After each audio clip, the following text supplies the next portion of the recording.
Hi there, long time no see. It's been a while since I've posted on my YouTube channel, and I just recently had a student who got the assignment to read Evangeline, A Tale of Acadie by Henry Wadsworth Longfellow, of course. And what a wonderful epic poem it is. And so I decided I would help her out by reading it aloud, and maybe anybody else who is taking a Becca, 9th grade, the beginning of 4th quarter, you may find that this would be helpful for you as well. So be sure and read along, because it will help you to understand the message of the epic poem. And keep in mind that the first section is all about setting the tone, setting the scene.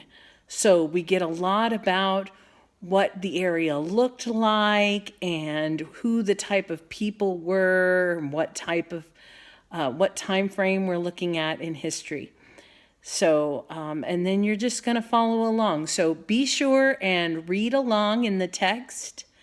While I read aloud, I'll just be covering a few sections each time. So today we're ready to start Evangeline, A Tale of Acadie by Henry Wadsworth Longfellow. And we are going to start with the Prelude. And this is how it goes. This is the forest primeval, the murmuring pines and the hemlocks bearded with moss, and in garments green and distinct in the twilight, stand like druids of eld, with voices sad and prophetic, stand like harpers hoar, with beards at the rest on their bosoms. Loud from its rocky caverns the deep voice neighboring ocean speaks, and in accents disconsolate answers the wail of the forest. This is the forest primeval. But where are the hearts that beneath it leaped like the roe when he hears in the woodland the voice of the huntsman? Where is the thatched roof village, the home of the Acadian farmers? Men whose lives glided on like rivers that water the woodlands, darkened by shadows of earth, but reflecting an image of heaven. Waste are those peasant farms, and the farmers forever departed, scattered like dust and leaves when the mighty blasts of October seize them and whirl them aloft and sprinkle them far o'er the ocean. Naught but tradition remains of the beautiful village of Grand Pre. Ye who believe in affection that hopes and endures and is patient, ye who believe in the beauty and strength of a woman's devotion, list to the mournful tradition still sung by the pines of the forest. List to a tale of love in Acadie, home of the happy. Here we go now, part the first, section 1. In the Acadian land, on the shores of the basin of Minas, distant, secluded still, the little village of Grand Pre lay in the fruitful valley. Vast meadows stretched to the eastward, giving the village its name, and pasture to the flocks without number. Dikes, that in the hands of the farmers had raised the labor incessant, shut out the turbulent tides, but at stated seasons the floodgates opened, and welcomed the sea to wander at will o'er the meadows. West and south there were fields of flax, and orchards and cornfields spreading afar unfenced o'er the plain, and away to the northward Blomidon rose, and the forests old, and aloft on the mountains sea fogs pitched their tents, and mists from the mighty Atlantic looked on the happy valley, but ne'er from their station descended there, in the midst of its farms, reposed in the Acadian village. Strongly built were the houses, with frames of oak and of hemlock, such as the peasants of Normandy built in the reign of the Henrys. Thatched were the roofs with dormer windows and gables projecting over the basement below, protected and shaded the doorway. There, in the tranquil evenings of summer, when brightly the sunset lighted the village street and gilded the vanes on the chimneys, matrons and maidens sat in snow-white caps and in kirtles, scarlet and blue and green, with distaffs spinning the golden flax for the gossiping looms, whose noisy shuttles within doors mingled their sound with the whir of the wheels and the songs of the maidens. Solemnly down the street came the parish priest, and the children paused in their play to kiss the hand he extended to bless them. Reverend walked he among them, and up rose matrons and maidens, hailing his slow approach with words of affectionate welcome. Then came the laborers home from the field, and serenely the sun sank down to his rest, and twilight prevailed. Anon from the belfry softly the angelus sounded, and over the roofs of the village columns of pale blue smoke, like clouds of incense ascending, rose from 100 hearths, the home of peace and contentment. Thus dwelt together in love these simple Acadian farmers, dwelt in the love of God and of man. Alike were they free from fear, that reigns with the tyrant, and envy, the vice of republics. Neither locks had they to their doors, nor bars to their windows, but their dwellings were open as day in the hearts of their owners. There the richest was poor, and the poorest lived with abundance. Somewhat apart from the village and nearer the basin of Minas, Benedict Bellefontaine, the wealthiest farmer of Grand Pre, dwelt on his goodly acres, and with him, directing his household, gentle Evangeline lived, his child and the pride of the village. Stalwart and stately in form was the man of 70 winters. Hearty and hale was he, an oak that is covered with snowflakes, white as the snow were his locks, and his cheeks as brown as the oaken leaves. Fair was she to behold, that maiden of 17 summers. Black were her eyes as the berry that grows on the thorn by the wayside. Black, yet how softly they gleamed beneath the brown shade of her tresses. Sweet was her breath as the breath of kine that feed in the meadows. When the harvest heat she bore to the reapers at noontide flagons of home-brewed ale, fair in sooth was the maiden. Fairer was she when, on Sunday morn, while the bell from its turret sprinkled with holy sounds the air, as the priest with his hyssop sprinkles the congregation and scatters blessings upon them, down the long street she passed, with her chaplet of beads and her missal, wearing her Norman cap and her kirtle of blue, and the earrings brought from the olden time of France, and since, as an heirloom, handed down from mother to child through long generations. But a celestial brightness, a more ethereal beauty shone on her face and encircled her form when, after confession, homeward serenely she walked with God's benediction upon her. When she had passed, it seemed like the ceasing of exquisite music.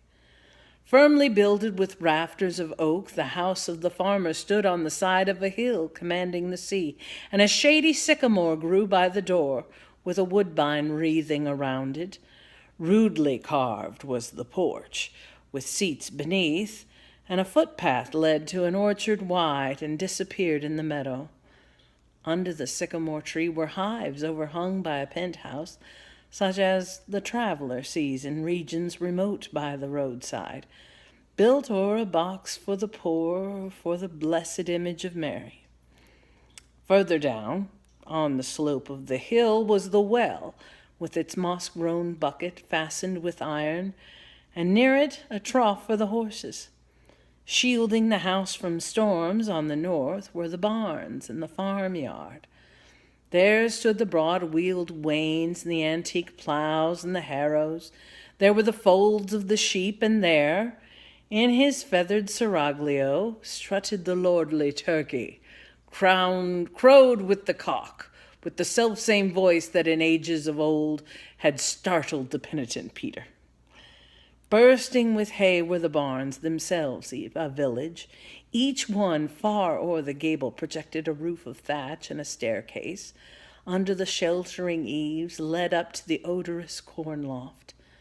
There, too, the dovecot stood, with its meek and innocent inmates, murmuring ever of love, while above, in the variant breezes, numberless noisy weathercocks rattled and sang of mutation. Thus, at peace with God and the world, the farmer of Grand Pré lived on his sunny farm, and Evangeline governed his household. Many a youth, as he knelt in the church and opened his missal, fixed his eyes upon her as the saint of his deepest devotion. Happy was he who might touch her hand or the hem of her garment.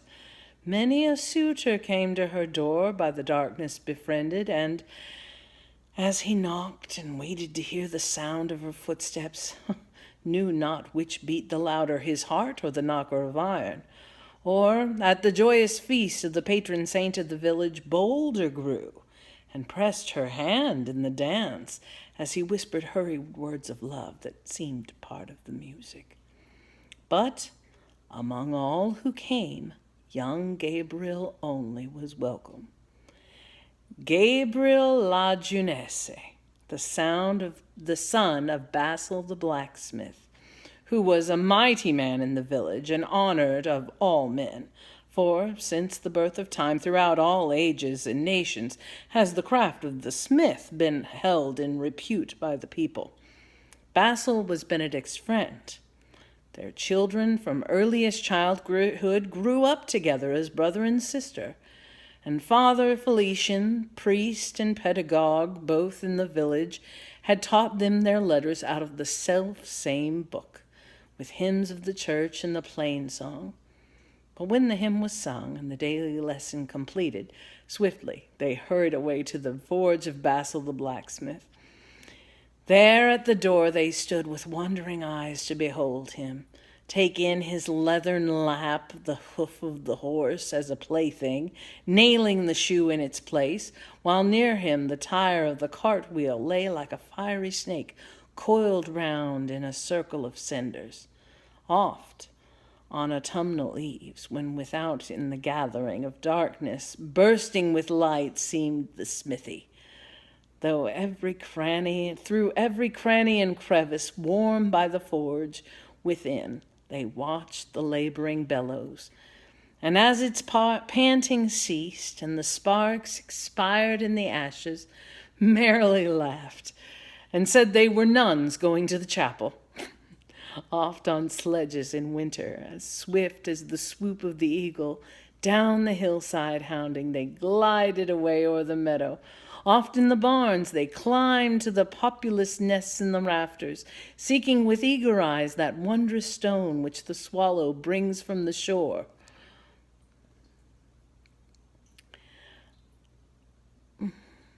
Of the sea to restore the sight of its fledglings.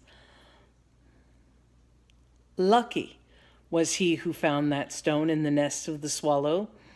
Thus passed a swift few years, and they no longer were children. He was a valiant youth, and his face, like the face of the morning, gladdened the earth with its light and ripened thought into action. She was a woman now, with the heart and hopes of a woman. Sunshine of Saint Eulalie was she called, for that was the sunshine which, as the farmers believed, would load their orchards with apples. She, too, would bring to her husband's house delight and abundance, filling it full of love and the ruddy faces of children. Well, that is it for section 1 of part 1. So I'll come back later and read section 2 and 3 and put that into a different video. I hope this was helpful for you, and I hope you will enjoy the tale of Evangeline. Till next time, see you later. Bye.